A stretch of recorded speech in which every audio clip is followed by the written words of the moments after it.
Hello everyone, how are you doing? This is Lama Fede from the TRC, and today I wanted to address something that has been asked from me lately a couple of times, and I think it's nice to have at least my position out there, right? Which is Buddhism transhumanism, or is transhumanism compatible with Buddhism in any case? And just to be very upfront, I'm going to say that my answer is probably going to be probably no, they're not compatible. And you may say, but there are so many, movements and people who are both Buddhist and transhumanist, or are in a way a little bit uh, near, like the Cyber Buddha project, that some of the writings of Nick Land, for example, with the idea of accelerationism, like some of the things that are happening with Neuralink and Elon Musk. But in that case, I would do a little bit of a double click, as we say here, in what transhumanism means, right? So transhumanism, there are several definitions, but essentially the one I'm going to go with is that there's a movement to maximize human potential through the use of technology.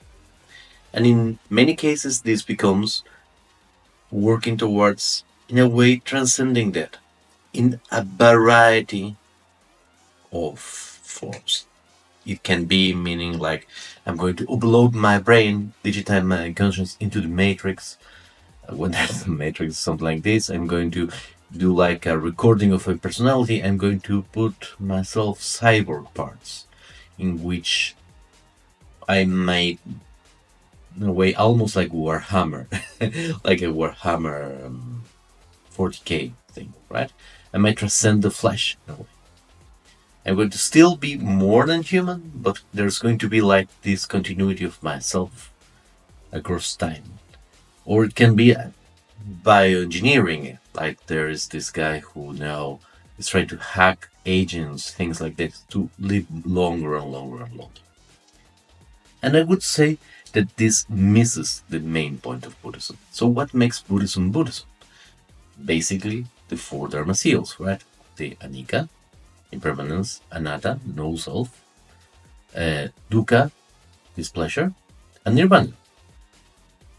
And within all of this, there is this idea that this existence that we have, in Buddhist terms, the things that we are, that's a series of skandhas, of factors that essentially are like physical, mental, all this bundle of things that we are together is subjected to impermanence, and everything that's complex eventually breaks down, right? By entropy, which is why the most famous Buddhist benediction, even like a magical formula, the Omya Dharma mantra, says that from everything that's compounded, the great wise one that is Buddha, does its beginning and its sense. It's going to end. So in a way, we can think that Buddhism, at least a big part of Buddhism, means to make friends with death, right?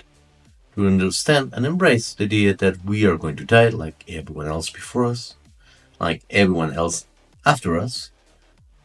And the good thing is that we're not truly existent right now, but we're not eternal. We're not eternal. Nothing is eternal. Everything breaks down and dies, sometimes with more time, sometimes with less time. But this idea of impermanence and death is one of the core things that make Buddhism Buddhism. For me, especially those transhumanists that are concerned about transcending death, are almost like the anti Buddhism. Not because there's something bad about it. I'm not saying anti Buddhism in kind of a moral term, but because this idea of that there is a possibility to do technology to escape death and impermanence misses the point of Buddhism, which is to understand that death and impermanence are just part of existence, and that the problem lies in our suffering to chasing a way to disappear. So, in a way, transhumanism in this sense is doing kind of the opposite of what the Buddha would do. So I would say that that makes them incompatible.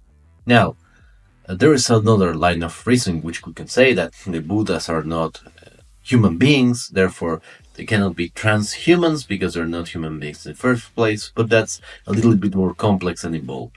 But I think that with this idea of escaping death, I kinda explain my position, which it comes down to when Buddhists look at the skandhas, at the whole of what we are, they understand that they're going to die, it's going to disappear. Whereas transhumanists look at the skandhas and say, "Hey, how can I improve the skandhas? How can I have better skandhas, right?"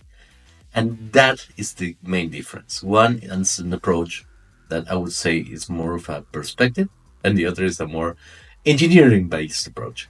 So I hope this has been useful, and I'd like to know your opinion on the matter. Thank you so much, and I'll see you soon. Saramangalam.